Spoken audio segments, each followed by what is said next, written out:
What's going on, everybody? My name is Aiden and welcome back to another video. Ladies and gentlemen, really isn't a Chicago Bulls YouTube channel unless you're talking in some way, form, or fashion about Zach LaVine these days. Apparently, there is an update that I want to provide to you guys about both, I guess, two teams that are interested in Zach LaVine and are seen as suitors for Zach LaVine. These reports have come out recently, so let's quickly discuss it in this video. Before we get any further, if you like the video and you want to see more from me, drop a like, drop a follow, and or subscribe if you are new. And let me know in the comments below your thoughts about Zach LaVine, the two teams that are interested in him at this point in time, and I guess, what do you expect to kind of get in return for these two teams? In a hypothetical situation, of course, it is as simple as that. All we could do right now is deal with hypotheticals because in reality, Zach LaVine has not been traded yet. Zach LaVine can't be traded yet. We're not far away from that December 15th range to which maybe some teams could be interested in Zach LaVine, but there's a lot left to be desired there. We don't know what the future of Zach LaVine holds. But here's a report that I've read in relation to the Chicago Bulls. And this report suggests that the Los Angeles Lakers and Philadelphia 76ers are expected to be suitors for Zach LaVine. But both are operating from a position of patience and due diligence. And now, as the Bulls have found their stride over the past week and are just one win out of the in-season tournament, or one game out of the in-season tournament, which is pretty incredible, teams will continue to monitor their approach for LaVine. And then, of course, it goes on for DeMar DeRozan. But let's talk about DeMar DeRozan another time because there's a lot to dive into just for Zach LaVine alone. DeMar DeRozan is a topic that probably won't get resolved for a long time at this point. So let's talk about that a little bit later.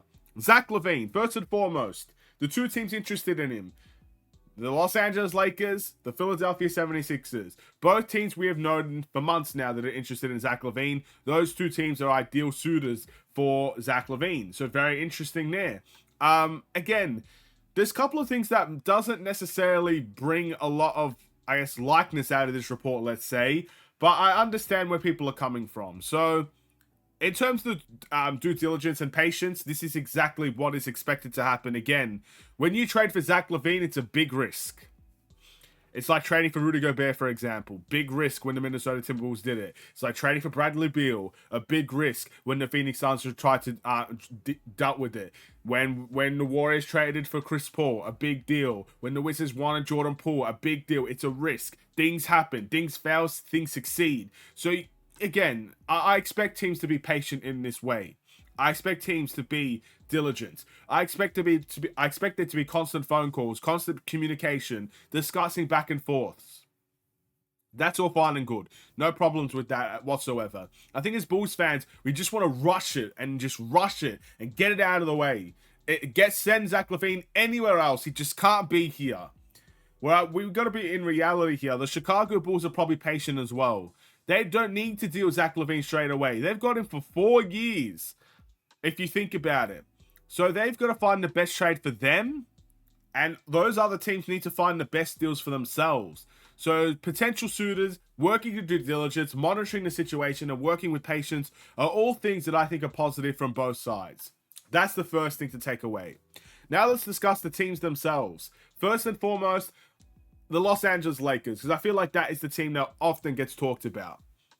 I think Zach LaVine could work with the Los Angeles Lakers. And in fact, I'm going to tell you what, I think both teams need to be cautious as well with Zach LaVine. But I do think Zach LaVine could work well with the Lakers. He's talked about it in the past, how he feel like he could contribute with a guy like LeBron and AD, both on the same team. I do think that can work. In all honesty, I think if the Lakers actually had pieces to offer the Chicago Bulls, that would be the ideal situation for Zach LaVine. The problem is I don't necessarily like what the Lakers have to offer at the moment. I don't like the D'Lo and Rui Hachimura deal with a first-round pick in 2029 when we have to wait 5 years for that pick to be activated. I don't like that. And I don't think many Bulls fans like that. I don't like the fact that the only real possible player that I would consider when it comes to trading with the Los Angeles Lakers is Austin Reeves. That's the only guy I would technically want. And there are so many Bulls fans that don't want Austin Reeves. So what do the Lakers have to offer? That's the problem. I think there's a lot of disrespect going Zach LaVine's way just because the Bulls are winning. There are so many people suggesting some very mediocre trades just to send Zach LaVine elsewhere, where in reality, this trade right here can decide our future, can dictate our path, can dictate when we win a championship, can dictate if we need to rebuild and how fast that rebuild can be if we do go on a rebuild. This is a serious trade. We should not be thinking, let's just get rid of Zach LaVine for the sake of it. No, we need to be thinking this trade determines our future when it comes to the Chicago Bulls organization. So you got to do with that. You got to deal with it precautiously. You got to deal with it with patience and due diligence. Just like other teams are doing, we should be doing the same thing. So with the Lakers, I don't know what there is to offer. And I've said this in the past. I do feel like a third team has to be involved if we want to get a deal with the Lakers done. That's what I think. And I hope that is something that really comes into fruition if we do trade Zach LaVine to the Lakers. I don't want to accept mediocrity just because that's Zach LaVine's preferred destination. That's not what we should be doing as a Bulls team. Let's move over into the next one. Philadelphia. Philadelphia, I think, is a little bit of a less suitable option for Zach LaVine. But again, I can see how it works. With Tyrese Maxey obviously being a really good, again, he's turned into a superstar in this league. Joel Embiid, an MVP caliber player. Zach LaVine, a very good scorer. I can see how it works, but again, you're falling into the same category here. We know for a fact that Maxey's not going anywhere. So for all the Bulls fans saying, let's get Maxey, keep dreaming. That's not happening.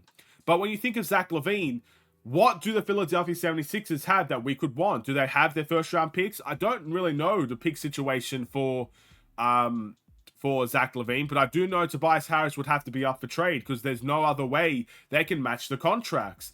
Tobias Harris has to be involved in some way, form, or fashion. Do you want Tobias Harris on this Bulls team? Some may say yes, others may say no. He's definitely overpriced, but whatever the case may be, he has to be involved. What other guys do they have that the Bulls would really want? So draft capital has to be involved, in my opinion, with the Philadelphia 76ers. And I don't necessarily know if I want their picks either, because they're going to be competing for the next few years. If they give us recent draft picks, their draft picks are going to be very, very, very low. And I just don't see the purpose of Zach LaVine in that regard. But again, it all depends on what type of situation the Bulls want to put themselves in. It all depends on the situation that, I guess, we see ourselves in when we trade Zach LaVine as well. We could very well end up being on a neutral record or a positive record if we trade Zach LaVine by January. And at the end of the day, this Bulls team has a completely different look on life than what it did maybe 3-4 weeks ago. So I don't know what this Bulls team's going to look like in 3 or 4 weeks' time. But both teams, in my opinion, need to be cautious. And that's why I suspect they're doing this with due diligence. I've said this in the past. The only way I see Zach LaVine working for the Chicago Bulls is him being an off-ball player. I see that being the exact thing that he has to become for Philadelphia and for the Los Angeles Lakers. I can't see Zach LaVine working for either of those teams as a primary ball handler on their teams. If somehow, some way, the Lakers keep D'Angelo Russell and they trade for Zach LaVine, if you know what I mean. I don't know if that's even possible, but let's say it's possible. Even if they get rid of D'Lo. LeBron James is the primary ball handler of that team, and there's no one that's going to take the ball out of his hands, most likely. Zach LaVine should not be playing point guard for the Los Angeles Lakers. The only way it works for the Lakers is if Zach LaVine accepts the role of that off-ball player, that off-ball scorer, instead of trying to be an isolation scorer or trying to be a pick-and-roll merchant on the Los Angeles Lakers, which is easier said than done. I think the best way to work with Zach LaVine and the Lakers is as an off-ball player.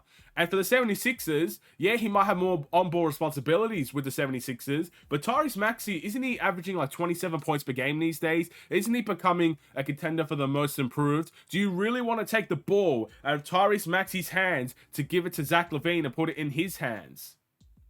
So it's the same thing with the 76ers. Both those teams need to have Zach LaVine as an off-ball player if they want that to work in my eyes. If you're going to bring Zach LaVine as a shooting guard / point guard, as one of the primary ball handlers on the team that's going to dribble out the shot clock and work in pick and roll situations for the vast majority of his offense, or take those step back threes where some games it will work and other games it won't, I can't see that being a sustainable team. I really can't.